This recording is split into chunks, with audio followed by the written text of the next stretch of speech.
ఏదైతే రిటర్న్స్ బాగా ఇచ్చాయో అలాంటి ఫండ్ తీసుకుంటాము.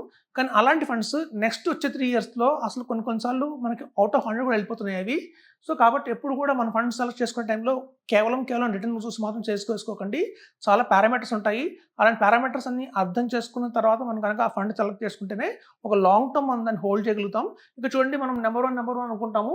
కానీ ఈ ఫండ్ చూస్తే 43 పొజిషన్‌కి వెళ్ళిపోయింది. తర్వాత కొన్నేళ్ళకి లాంగ్ టర్మ్ అని చెప్పి అలాగే కంటిన్యూ అయితే ఈ 43 ఉన్న ఫండ్ కాస్త మళ్ళీ తర్వాత 176కి, 178కి, 194కి వెళ్ళిపోవచ్చు ఫండ్. సో, ఎప్పుడు కూడా కన్సిస్టెన్సీని ఓన్లీ రిటర్న్ పారామీటర్ గానే తీసుకొని మనం చేయకూడదు.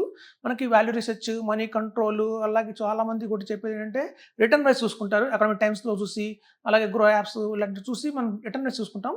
ఎప్పుడు కూడా రిటర్న్ రైట్స్ చూడకండి. ఎందుకంటే మనం చూడండి, ఒక టైంలో 3 ఇయర్స్ బ్యాక్ అది 173 పొజిషన్‌లో ఉన్న ఫండ్ కాస్త 9థ్ పొజిషన్‌కి వచ్చింది అంటే మనం అర్థం చేసుకోవచ్చు ఎంతెంత గ్యాప్స్ ఉన్నాయో ఒక్కొక్క ఫండ్ బట్టి అని చెప్పి.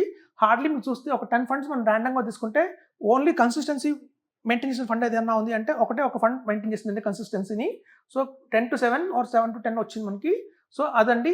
దీన్ని బట్టి అర్థమైంది అంటే ఓన్లీ కేవలం రిటర్న్ చూసి తీసుకోకూడదని చెప్తున్నాను. Thank you.